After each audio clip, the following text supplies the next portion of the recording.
Good afternoon, everyone. First of all, the President of the UN General Assembly's statement on the second anniversary of the conflict in Sudan. Bombings and targeted attacks on densely populated areas have killed many civilians, injured thousands, and damaged critical civilian infrastructure, including hospitals and IDP camps.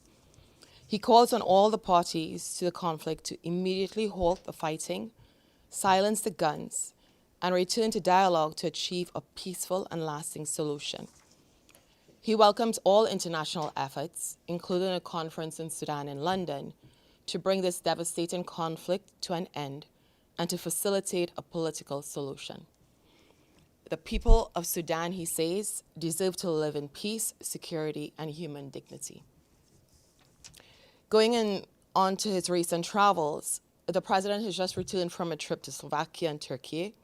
In Slovakia, he attended a meeting of the Council of Former Presidents of the General Assembly.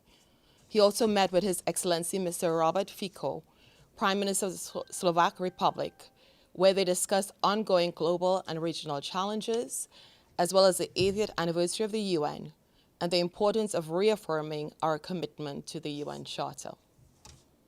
He then continued on to Turkey for the 4th Antalya Diplomacy Forum. There he stressed that as the world faces a myriad of challenges, from conflict to climate change to economic distress, we need to recommit to a multilateral approach built on the principles of cooperation, dialogue, and diplomacy if we are to deliver results. He also met with Javid Yilmaz, Vice President of the Republic of Turkey, and exchanged views on strengthening multilateral cooperation and advancing shared priorities at the United Nations.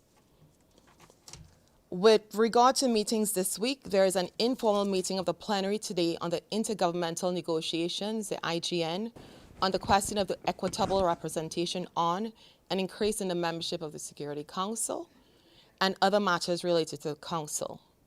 The meeting focuses on the size of the future Council, and there will also be a cluster discussion on regional representation. And this goes to my reminder, probably the second time, that on Thursday, the 17th of April, the noon briefing guest will be His Excellency Mr. Tarek Albani, Permanent Representative of the State of Kuwait to the UN, and the Chair of the IGN and the UN Security Council reform. He will brief on the status of negotiations taking place at the UN General Assembly.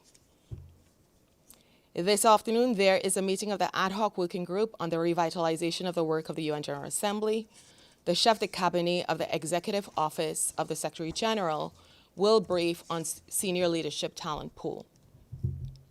Tomorrow, the 16th of April, there will be action taken on a number of resolutions. The UN Decade for Afforestation and Reforestation in line with sustainable forest management, participation of NGOs, civil society, academic institutions, and private sector in the 4th International Conference on Financing for Development, and the cooperation between the UN and the Council of Europe. There will also be a minute's silence at the opening of the plenary on the passing of His Excellency Mr. Amara Essi, former Minister of State, Minister of Foreign Affairs and International Cooperation of the Republic of Côte d'Ivoire. Now to next week, there will be a high-level meeting on harmony with nature and living well on 22nd of April, International Mother Earth Day.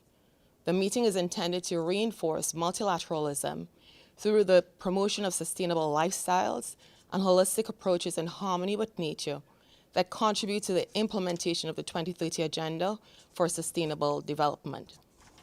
There will also be intergovernmental consultations and a high-level meeting to commemorate the 30th anniversary of the World Programme of Action for Youth on the 23rd of April. And there will be an address by the President of the Republic of Paraguay on the 29th of April in the General Assembly Hall at 12 p.m. Just a key reminder that the informal interactive dialogue that President Yang is convening with candidate Her Excellency Annalena Baerbock for the 80th session of the UN General Assembly takes place on the 15th of May at 10 a.m. Civil society representatives and individuals are invited to submit their questions to the candidate, which will be answered during the dialogue.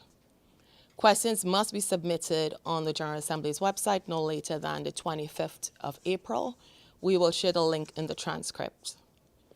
And then finally, the president will undertake an official visit to the Kingdom of Morocco from the 19th to the 23rd of April to lead a thematic conference on the Pact for the Future. This thematic conference, organized by the Moroccan Institute for Training, Research and Diplomatic Studies, will bring together the resident coordinator, the diplomatic corps, Moroccan Institute laureates, professors, and former ambassadors of His Majesty the King. And that's it from my side. Are there any questions on the floor? Are there any questions online? Okay, so I'm just wishing everyone a great afternoon, a great rest of the week.